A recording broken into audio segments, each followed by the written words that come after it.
हमेशा तो धी चाहिदी सीगी, उन्हां नूं मुंडा नहीं चाहिदा सीगा। कहंदे सीगे कि मैनूं एक धी चाहिदी है। धी वो है जिन्हों अपने घर अपने मापिया का भी फिक्र हमेशा रहिंदा है। धी वो है जिहड़ी अपने सहुरे घर जाके भी अपने सहुरियां दा फिक्र करदी है। धी वो है जिहड़ी प्यो की जिहड़ी जमीन वंडाउंदी नहीं गी, हमेशा उन्हां दी केयर करदी है, उन्हां दी फिक्र करदी है। सो सानूं अपनी धीआं दा मान करना चाहिदा है। विरासत आ माई भागो जी की विरासत आ, असीं उन्हां दी पीढ़ी दे विचों आने आ जिन्हां ने जंग लड़ी सी गुरु गोबिंद सिंह जी दे नाल। माता गुलाब कौर जी है, दुर्गा भाभी है जिन्होंने भगत सिंह जी के नाल इन्ना चिट्ठी पत्रों का काम किया सीगा। बहुत सारिया एग्जाम्पल्स ने साडे झांसी की राणी है, किन्नियां विमेंस ने जिन्होंने किन्ना कुछ एग्जाम्पल सैट की है। एक बच्चे नूं जन्म देना सब तो औखा हुंदा है, जिहड़ा 9 महीने पेट दे विच एक औरत रखदी है, एक दूजे जन्म दे बराबर हुंदा है। रब ने भी सोच समझ के वो औरत नूं ओ रुतबा दिता है कि बच्चे नूं जन्म देण दा भी। सो औरत कितनी ताकतवर हुंदी है। औरत अपने घर नूं संभालदी है, अपने बच्चे नूं संभालदी है, अपनी फैमिली नूं संभालदी है। अजकल ते मैं ये भी सुनदी है कि औरतां खेतां दे विच भी काम करदियां ने, ट्रैक्टर भी चलाउंदियां ने, औरतां इत्थे भी खड़ियां ने। वास्ते साडियां धीआं वास्ते बहुत ही गंदी शब्दावली यूज की जाती है। सानू ओहदे वास्ते भी एक एकजुट होके आपां नूं वार करना चाहिए है भी साडियां धीआं भैणां दी इज्जत सब तो वड्डी चीज़ है। साडी गुरु ग्रंथ साहिब दे विच भी लिखिआ है और साडी गुरबाणी दे विच भी लिखिआ है, असीं अपनी धीआं भैणां दी इज्जत वास्ते उन्हां वास्ते लड़ सकदे हां। बहुत सारे रेप केसिस हुंदे ने, फीमेल फिटिसाइड हुंदा आ, और जिन्हां दे भी आले दुआले इहो जिहियां चीज़ां हुंदियां ने, सानू उन्हां वास्ते आवाज़ चुकनी चाहिदी है कि धीआं नूं मारना एक बहुत वड्डा जुर्म आ। और जे किते कोई रेप केस हुंदा है, सानू सारी सोसाइटी दे विच अपनियां धीआं भैणां नूं आके, साडियां मावां नूं आके अपनी आवाज़ बुलंद करनी चाहिदी है, ताकि किते भी इहो जिहा कोई दोबारा केस ना होवे। सो औरत कितनी ताकतवर हुंदी है।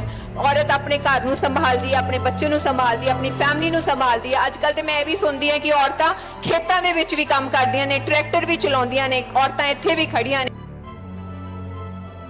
वाहिगुरू जी की फतेह। ਅੱਜ महिला दिवस आ, इंटरनेशनल वुमेन्स डे आ। सब तो पहलों तो मैं ਵਧਾਈਆਂ ਦੇਣੀ ਆ ਮੇਰੀਆਂ ਮਾਵਾਂ ਭੈਣਾਂ ਨੂੰ। महिला दिवस की ਲੱਖ ਲੱਖ ਵਧਾਈ ਹੋਵੇ ਤੁਹਾਨੂੰ ਸਾਰਿਆਂ ਨੂੰ। और मेरा यही मनना है कि साडियां औरतां जिन्नियां ताकतवर ने और इस समाज दे विच जिन्ना उन्हां नूं इक्वल रोल देना चाहिदा आ। मुंडे ते कुड़ी दे विच कोई कहंदे भी अंतर नहीं समझना चाहिदा, बट असीं कहने जरूर हाँ बट असीं करदे नहीं। असीं अपने घरां दे विच जरूर हमेशा ये टिप्पणी रखते हैं, अच्छा रात का टाइम हो गया है, तू घरों बाहर ना जा। और बहुत हद तक इस अंदोलन दे विच भी असीं कहने नहीं नहीं अंदोलन दे विच कुड़ियां नूं नहीं भेजना।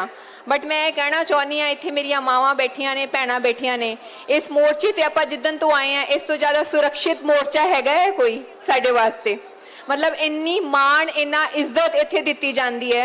इत्थे ते जिन्ने दुकानदार आ वो भी कहंदे भी सानू इत्थे रोटी खवा के भेजी जाती है, सानू भुखिया नहीं जान दिता जाता।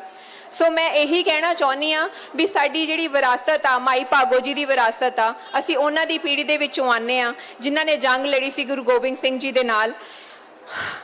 माता गुलाब कौर जी है, दुर्गा भाभी है जिन्होंने भगत सिंह जी के नाल इन्ना चिट्ठी पत्रों का काम किया सीगा। बहुत सारिया एग्जाम्पल्स ने साडे झांसी की राणी है, किन्नियां विमेंस ने जिन्होंने किन्ना कुछ एग्जाम्पल सैट की है। बस मैं यही कहना चाहुंदी हाँ भी जिन्नियां साडियां मावां ने, जिन्नियां साडियां भैणां ने, एक बच्चे नूं जन्म देना सब तो औखा हुंदा है, जिहड़ा 9 महीने पेट दे विच एक औरत रखदी है, एक दूजे जन्म दे बराबर हुंदा है। रब ने भी सोच समझ के वो औरत नूं ओ रुतबा दिता है कि बच्चे नूं जन्म देण दा भी। सो औरत कितनी ताकतवर हुंदी है। औरत अपने घर नूं संभालदी है, अपने बच्चे नूं संभालदी है, अपनी फैमिली नूं संभालदी है। अजकल ते मैं ये भी सुनदी है कि औरतां खेतां दे विच भी काम करदियां ने, ट्रैक्टर भी चलाउंदियां ने, औरतां इत्थे भी खड़ियां ने। सो समाज दे विच औरतां नूं इक्वली ट्रीट करना चाहिदा आ। तुहाडे कहण दे विच ते तुहाडे करन दे विच कोई डिफरेंस नहीं होना चाहिदा। जिवें इन्हां ने मेरे पापा बारे दस्सिआ, मेरे पापा नूं हमेशा तो धी चाहीदी सीगी, उन्हां नूं मुंडा नहीं चाहीदा सीगा। कहंदे सीगे कि मैनूं एक धी चाहीदी है। धी वो है जिन्हों अपने घर अपने मापिया का भी फिक्र हमेशा रहिंदा है। धी वो है जिहड़ी अपने सहुरे घर जाके भी अपने सहुरियां दा फिक्र करदी है। धी वो है जिहड़ी प्यो की जिहड़ी जमीन वंडाउंदी नहीं गी, ਹਮੇਸ਼ਾ ਉਹਨਾਂ ਦੀ ਕੇਅਰ ਕਰਦੀ ਹੈ, ਉਹਨਾਂ ਦੀ ਫਿਕਰ ਕਰਦੀ ਹੈ। ਸੋ ਸਾਨੂੰ ਆਪਣੀਆਂ ਧੀਆਂ ਦਾ ਮਾਣ ਕਰਨਾ ਚਾਹੀਦਾ ਹੈ, ਸਾਨੂੰ ਵੱਧ ਤੋਂ ਵੱਧ ਧੀਆਂ ਦਾ सम्मान ਕਰਨਾ ਚਾਹੀਦਾ ਹੈ ਔਰ ਅੱਗੇ ਹਰ ਇੱਕ ਸੈਕਟਰ ਦੇ ਵਿੱਚ ਆਪਣੀਆਂ ਬੇਟੀਆਂ ਨੂੰ ਜਾਂ ਆਪਣੀਆਂ ਧੀਆਂ ਨੂੰ ਅੱਗੇ ਲੈ ਕੇ ਆਉਣਾ ਚਾਹੀਦਾ ਹੈ। ਔਰ ਸਭ ਤੋਂ ਵੱਡੀ ਗੱਲ ਮੈਂ ਇਹ ਕਹਿਣਾ ਚਾਹੁੰਦੀ ਹਾਂ, ਚਲੋ ਪੰਜਾਬ ਗਵਰਨਮੈਂਟ ਨੇ ਬਹੁਤ ਵੱਡਾ ਕਦਮ ਚੁੱਕਿਆ ਕਿ ਇਸ ਟਾਈਮ ਤੇ ਉਹਨਾਂ ਨੇ ਇਲੈਕਸ਼ਨ ਕਮਿਸ਼ਨ ਦੇ ਵਿੱਚ ਵੀ 50% ਜਿਹੜਾ ਕਿ ਵਿਮਨ ਸੈਕਟਰ ਰੱਖਿਆ ਹੈ, ਜੋ ਕਿ ਬਹੁਤ ਹੀ ਜ਼ਿਆਦਾ ਚੰਗੀ ਗੱਲ ਹੈ। ਸਾਡੀਆਂ ਜਿੰਨੀਆਂ ਮੇਰੀਆਂ ਭੈਣਾਂ ਨੇ, ਜਿੰਨੀਆਂ ਸਟੇਜ ਦੇ ਉੱਤੇ ਵੀ ਬੈਠੀਆਂ ਨੇ, ਥੱਲੇ ਵੀ ਬੈਠੀਆਂ ਨੇ, ਮੈਂ ਚਾਹੁੰਦੀ ਹਾਂ ਵੀ ਜਿਸ ਤਰੀਕੇ ਦੇ ਨਾਲ ਅਗਰ ਜੇ ਮੈਂ ਅੱਜ ਇਸ ਸਟੇਜ ਦੇ ਉੱਤੇ ਬੋਲ ਸਕਦੀ ਹਾਂ, ਤੁਸੀਂ ਵੀ ਇੱਥੇ ਆ ਕੇ ਬੋਲ ਸਕਦੇ ਹੋ। ਯੂਨੀਵਰਸਿਟੀਜ਼ ਦੇ ਵਿੱਚ ਤੁਸੀਂ ਪੜ੍ਹਦੀਆਂ ਹੋ, ਤੁਸੀਂ ਵੈਲ ਐਜੂਕੇਟਿਡ ਹੋ, ਤੁਸੀਂ ਅੱਜ ਸਟੇਜ ਦੇ ਉੱਤੇ ਆ ਕੇ ਆਪਣੇ ਬਾਪੂ ਦਾ, ਆਪਣੇ ਭਰਾ ਦੇ ਨਾਲ ਇਸ ਅੰਦੋਲਨ ਦਾ ਜਾਂ ਕਿਸੇ ਵੀ ਤਰੀਕੇ ਦੇ ਵਿੱਚ ਸੋਸਾਇਟੀ ਦੇ ਵਿੱਚ ਕੁਝ ਅਤਿਆਚਾਰ ਹੋ ਰਿਹਾ ਹੈ, ਤੁਸੀਂ ਆਪਣੀ ਆਵਾਜ਼ ਚੁੱਕ ਸਕਦੇ ਹੋ। ਔਰ ਖਾਸ ਕਰਕੇ ਜਿਵੇਂ ਅੱਜ ਸੋਸ਼ਲ ਮੀਡੀਆ ਦੇ ਉੱਤੇ ਬਹੁਤ ਸਾਰੀਆਂ ਗੱਲਾਂ ਆਉਂਦੀਆਂ ਨੇ, ਸਾਡੀਆਂ ਭੈਣਾਂ ਵਾਸਤੇ, ਸਾਡੀਆਂ ਧੀਆਂ ਵਾਸਤੇ ਬਹੁਤ ਹੀ ਗੰਦੀ ਸ਼ਬਦਾਵਲੀ ਯੂਜ਼ ਕੀਤੀ ਜਾਂਦੀ ਹੈ, ਸਾਨੂੰ ਉਹਦੇ ਵਾਸਤੇ ਵੀ ਇਕਜੁੱਟ ਹੋ ਕੇ ਆਪਾਂ ਨੂੰ ਵਾਰ ਕਰਨਾ ਚਾਹੀਦਾ ਹੈ ਵੀ ਸਾਡੀਆਂ ਧੀਆਂ ਭੈਣਾਂ ਦੀ ਇੱਜ਼ਤ ਸਭ ਤੋਂ ਵੱਡੀ ਚੀਜ਼ ਹੈ। ਸਾਡੀ ਗੁਰੂ ਗ੍ਰੰਥ ਸਾਹਿਬ ਦੇ ਵਿੱਚ ਵੀ ਲਿਖਿਆ ਹੈ ਔਰ ਸਾਡੀ ਗੁਰਬਾਣੀ ਦੇ ਵਿੱਚ ਵੀ ਲਿਖਿਆ ਹੈ, ਅਸੀਂ ਆਪਣੀਆਂ ਧੀਆਂ ਭੈਣਾਂ ਦੀ ਇੱਜ਼ਤ ਵਾਸਤੇ ਉਹਨਾਂ ਵਾਸਤੇ ਲੜ ਸਕਦੇ ਹਾਂ। ਬਹੁਤ ਸਾਰੇ ਰੇਪ ਕੇਸਿਸ ਹੁੰਦੇ ਨੇ, ਫੀਮੇਲ ਫਿਟੀਸਾਈਡ ਹੁੰਦਾ ਆ ਔਰ ਜਿਨ੍ਹਾਂ ਦੇ ਵੀ ਆਲੇ ਦੁਆਲੇ ਇਹੋ ਜਿਹੀਆਂ ਚੀਜ਼ਾਂ ਹੁੰਦੀਆਂ ਨੇ, ਸਾਨੂੰ ਉਹਨਾਂ ਵਾਸਤੇ ਆਵਾਜ਼ ਚੁੱਕਣੀ ਚਾਹੀਦੀ ਹੈ ਕਿ ਧੀਆਂ ਨੂੰ ਮਾਰਨਾ ਇੱਕ ਬਹੁਤ ਵੱਡਾ ਜੁਰਮ ਆ। ਔਰ ਜੇ ਕਿਤੇ ਕੋਈ ਰੇਪ ਕੇਸ ਹੁੰਦਾ ਹੈ, ਸਾਨੂੰ ਸਾਰੀ ਸੁਸਾਇਟੀ ਦੇ ਵਿੱਚ ਆਪਣੀਆਂ ਧੀਆਂ ਭੈਣਾਂ ਨੂੰ ਆ ਕੇ, ਸਾਡੀਆਂ ਮਾਵਾਂ ਨੂੰ ਆ ਕੇ ਆਪਣੀ ਆਵਾਜ਼ ਬੁਲੰਦ ਕਰਨੀ ਚਾਹੀਦੀ ਹੈ ਤਾਂ ਕਿ ਕਿਤੇ ਵੀ ਇਹ ਜਿਹਾ ਕੋਈ ਦੁਬਾਰਾ ਕੇਸ ਨਾ ਹੋਵੇ ਜਾਂ ਕੋਈ ਵੀ ਕਿਸੇ ਵੀ ਤਰੀਕੇ ਦਾ ਅਤਿਆਚਾਰ ਨਾ ਹੋਵੇ। ਮੈਂ ਪਿੰਡ ਤੋਂ ਹੀ ਦੇਖਦੀ ਹਾਂ, ਬਹੁਤ ਸਾਰੇ ਪਿੰਡਾਂ ਦੇ ਵਿੱਚ ਸਰਪੰਚੀ ਦੀ ਇਲੈਕਸ਼ਨ ਵੀ ਹੁੰਦੀ ਹੈ ਤੇ ਪਿੰਡਾਂ ਦੇ ਵਿੱਚ ਦੇਖਿਆ ਜਾਂਦਾ ਹੈ ਵੀ ਔਰਤਾਂ ਨੂੰ ਖੜੇ ਜ਼ਰੂਰ ਕੀਤਾ ਜਾਂਦਾ ਹੈ, ਬਟ ਕੰਮ ਸਾਰੇ ਜਿਹੜੇ ਹੈ ਸਾਡੇ ਬਾਪੂ ਹੁਣੀ ਜਾਂ ਸਾਡੇ ਭਰਾ ਕਰਦੇ ਨੇ। ਬਟ ਮੈਂ ਤੁਹਾਡੇ ਅੱਗੇ ਹੱਥ ਜੋੜ ਕੇ ਬੇਨਤੀ ਇਹੀ ਕਰਦੀ ਹਾਂ ਕਿ ਜਿਹੜੀਆਂ ਕੁੜੀਆਂ ਨੇ ਜਾਂ ਮਾਵਾਂ ਨੇ, ਮੈਂ ਦੱਸ ਚੁੱਕੀ ਹਾਂ ਵੀ ਕਿਹੜੇ ਕਿਸੇ ਵੀ ਬੰਨਿਓ, ਕਿਸੇ ਵੀ ਖੇਤਰ 'ਚ ਕਿਸੇ ਬੰਨੋਂ ਘੱਟ ਨਹੀਂ ਗਈਆਂ। ਉਹ ਫੀਲਡ ਵਰਕ ਵੀ ਕਰ ਸਕਦੀਆਂ, ਬਾਹਰ ਵੀ ਜਾ ਸਕਦੀਆਂ, ਵੈਲ ਐਜੂਕੇਟਿਡ ਨੇ, ਲੜਾਈ ਵੀ ਕਰ ਸਕਦੀਆਂ। ਜੇ ਮਾਈ ਭਾਗੋ ਜੀ ਜੰਗ ਲੜ ਸਕਦੇ ਸੀਗੇ ਨਾ, ਤੁਸੀਂ ਵੀ ਉਹਨਾਂ ਦੀ ਵਿਰਾਸਤ ਦੇ ਵਿੱਚੋਂ, ਤੁਸੀਂ ਵੀ ਅੱਗੇ ਆ ਕੇ ਇਲੈਕਸ਼ਨਸ ਵੀ ਲੜ ਸਕਦੇ ਹੋ, ਸੱਚਾਈ ਦੀ ਲੜਾਈ ਲੜ ਸਕਦੇ ਹੋ, ਅੱਗੇ ਆ ਕੇ ਬਰਾਬਰ ਦਾ ਹਿੱਸਾ ਪਾ ਸਕਦੇ ਹੋ। ਜੋ ਇੰਟਰਨੈਸ਼ਨਲੀ ਵਿਮਨਸ ਡੇ ਦੇ ਉੱਤੇ ਵਿਮਨ ਐਮਪਾਵਰਮੈਂਟ ਦੀ ਅਸੀਂ ਗੱਲ ਕਰਦੇ ਹਾਂ, ਜੋ ਵਿਮਨ ਦੀ ਗੱਲ ਕਰਦੇ ਉਹਨੂੰ ਫੈਮਿਨਿਸਟ ਕਹਿ ਦਿੰਦੇ ਨੇ।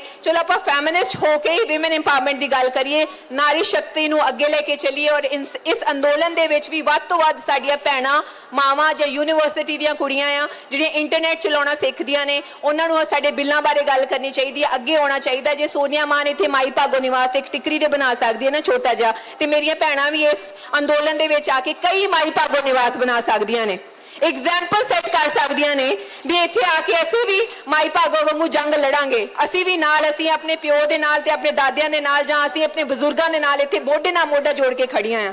सो बस मैं इन्ना ही कहना चाहूंगी, नारी शक्ति जिंदाबाद, नारी शक्ति जिंदाबाद, इंकलाब जिंदाबाद, इंकलाब जिंदाबाद।